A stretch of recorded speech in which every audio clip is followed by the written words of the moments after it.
Skin. It can be one of the trickiest things to paint, for beginners and pro painters alike. So, if you're looking for easy ways to get your flesh done fast, you've come to the right place.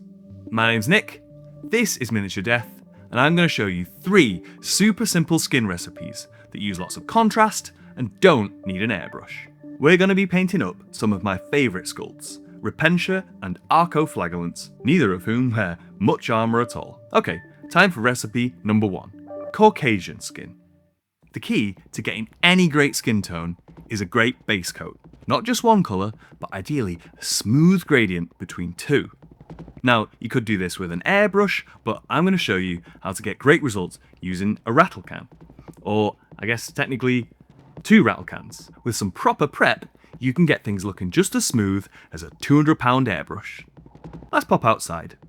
Now, obviously, I live in England, and it rains all the time. It literally rained about half an hour ago, and it's always quite sort of damp and humid, and maybe that's the same where you are.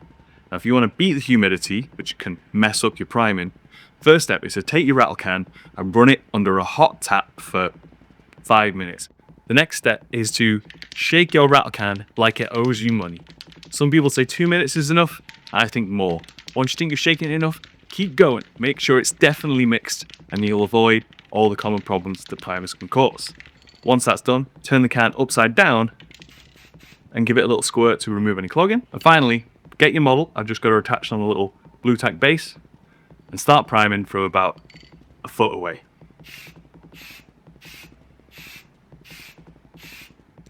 And there she is once she's been nicely primed in that lovely peachy flesh. And once that's dry, we're going to move to our second primer. This is white bone, but any kind of lighter primer. I'm going to spray that directly from above. We don't want to get anything underneath. It's going to create a lovely sort of gradient. Okay, so I've already got this shaken and warmed up.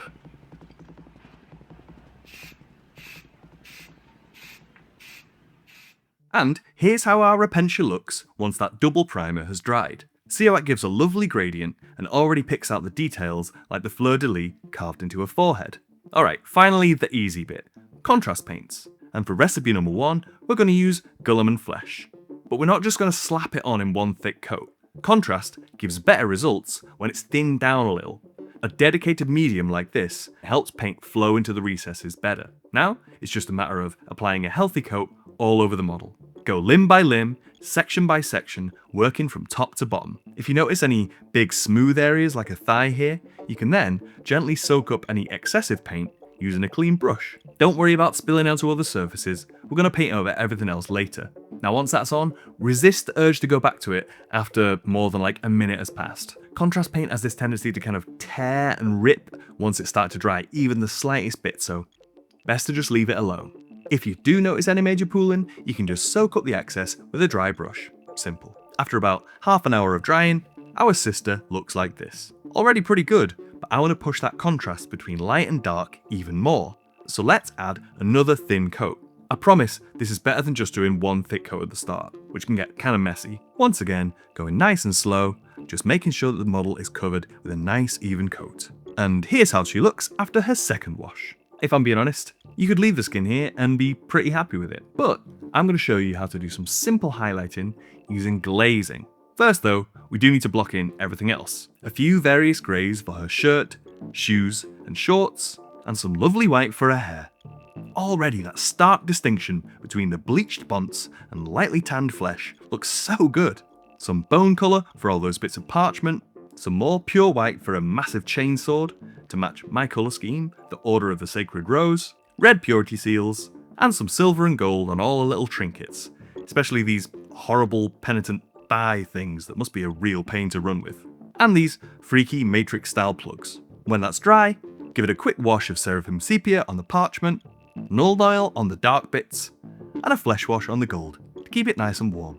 And even though I've put barely any effort into the rest of the model, that early, careful priming and contrast application looks fantastic, which is a good thing because the model is mostly skin. I'm also going to apply a bit more thin contrast paint, this time using Volupus Pink, just to make all those matrix plugs a bit sore and nasty and irritated. Alright, now for the highlighting. The key to highlighting flesh is with glazing. Get your paint thinned to 3 parts water to about 1 part paint, and with very little paint on your brush, start picking out the key areas. Her nose is really easy, just using the edge of the brush, but for flatter, smoother areas like her forehead, let's gently apply a few coats, always moving your brush in the same direction. Wherever your brush leaves the model, that's where it'll leave the most pigment. And we don't need to go crazy here, just accentuating prominent areas like those big bulging biceps and those bright white knuckles, tensed and ready for sword swinging. And here our sister Repentia is in all her fleshy glory. She's gonna die in like 5 seconds on the battlefield, but that's okay. That's what the church wants. Okay, time for skin recipe number 2, darker skin. This Repentia I've already pre-primed in the same way as before, using Hyrax Brown from Colourforge as the base coat and Ossified Earth from above. A lot of people like to use Wildwood contrast to paint black and brown skin, but for me, I think it just looks like, well, like wood. I prefer using Gore-Grunter Fur, which is a lighter, warmer brown, also with a tiny amount of Volupus Pink added in. Once again, thinned using medium, and applying section by section, limb by limb. Just working my way around the model, same as before, getting a good, smooth coverage all over. And here's how she looks after just one coat. I was getting ready to do another, but she looks so good already, I'm just going to leave it here. If we'd done one thick coat, it wouldn't have quite the same effect. And once again, it's time to block in the rest of our sister's accoutrement, same as before. Again, that white hair just looks amazing, especially next to darker skin tones, and all that warm gold really complements her complexion, don't you think? For darker skin, I like to use Cadian Flesh Tone, with just a crumb of Gore-Grunter contrast added in, to darken it down. Again, we're just glazing it on nice and thin, just picking out our most prominent muscles, as well as these really nasty scars. Confident that all the work we did earlier will do the heavy lifting for us. And here she is after just a few minutes of work. Another recipe in the bag. Alright, time for skin recipe number 3, dead skin. This half-dead Arco Flagellant is base coated with Colourforge Standard Grey and then our white bone from above. And I'll be honest, I've done a slightly naff job with the spray cans here, quite gritty. But that should show you can still get great results. For contrast layer number 1, I'm going for a less obvious choice, Nighthaunt Gloom. Going limb by limb, nice and thin, and it'll give us this lovely cold blue corpse colour that I absolutely love once it's dry.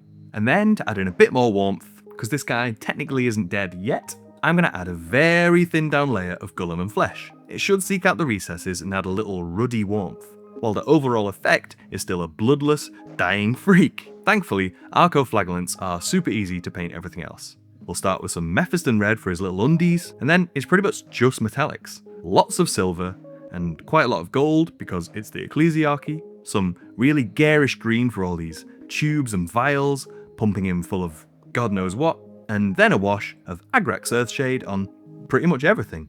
I'm also going to go even heavier on the skin irritation for this dude, using Volupus Pink and Flesh Terror's Red contrast, for all those seams and joins where flesh meets metal, because I doubt they did this surgery with any kind of care.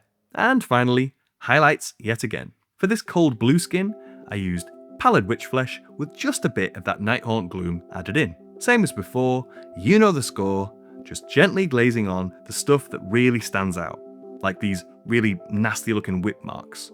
But honestly, I barely spent more than a few minutes, because my army is going to have quite a lot of Arco Flagellants, and I don't want to hate my life. And of course, how appreciating is doing all the heavy lifting. Now you might notice I haven't bothered to base any of these models. For my last video on Sisters, I popped her on this fancy marble base, but now I'm kind of second guessing myself, so I need your help. Comment below what kind of basing scheme you think I should go for, cause I can't decide, I'll be honest with you. So here are our 3 fleshy recipes in all their gorgeous glory. Which one's your favourite? For me, considering it's a few squirts of a spray can and a single coat of contrast, I'm really loving how the dark skin looks in particular. Anyway, I'm Nick, this is Miniature Death, don't forget to like and subscribe, and don't forget to wear sunscreen.